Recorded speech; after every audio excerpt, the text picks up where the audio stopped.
आप अगर सही मतदान नहीं करेंगे तो आपको मतदान से पाप का भागीदार होना पड़ेगा।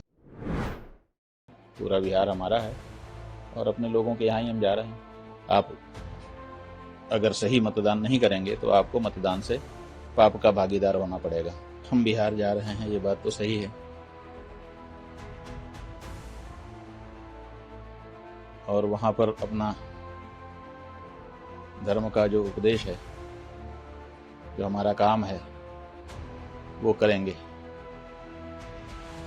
तैयारी की जहां तक बात है तो हमारा कोई राजनीतिक दल नहीं है और हमारी कोई राजनीति नहीं है, इसलिए कोई विशेष तैयारी हमारी नहीं है। हाँ, पूरा बिहार हमारा है और अपने लोगों के यहाँ ही हम जा रहे हैं। चर्चा करेंगे, संवाद स्थापित करेंगे। हाँ जी, चुनाव को लेकर ही जा रहे हैं। चुनाव होने वाला है बिहार में विधानसभा का। जो वहाँ पर गो प्रेमी हैं, सनातनी हैं, धार्मिक लोग हैं, उनको बताना चाहते हैं कि आप जो मतदान करते हैं उस मतदान से भी आपको पाप लगता है। आप अगर सही मतदान नहीं करेंगे तो आपको मतदान से पाप का भागीदार होना पड़ेगा। इसलिए पाप से बचिए और ऐसा मतदान करिए कि मतदान भी पुण्य का कार्य हो जाए।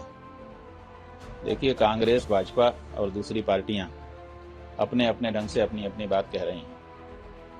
हमारा तो ये कहना है कि जो मूल बात है इस भारत देश की, जिससे संविधान में भी कहा गया, संविधान के निर्माण के समय भी जिसके बारे में लंबी बहस हुई, आज़ादी के पहले हर नेता ने जिस बारे में हमको वचन दिया था, आज़ादी के बाद जिसके लिए केंद्रीय समिति बनाई गई, उस गौरक्षा की बात कहाँ है?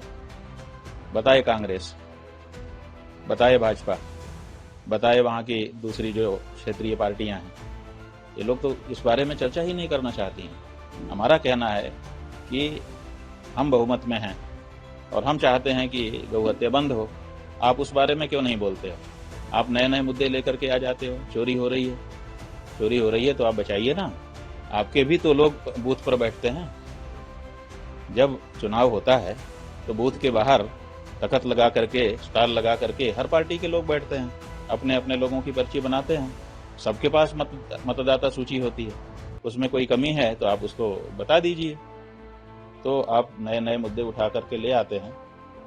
सवाल ये है कि हमारा जो मूल मुद्दा है, जिसके कारण भारत आजाद होना चाहता था, जिसके कारण भारत ने बलिदान किए और स्वतंत्र हुआ, उस गौ माता के मुद्दे का क्या हुआ, ये हमारी कांग्रेस भी बताया और भाजपा भी बताया और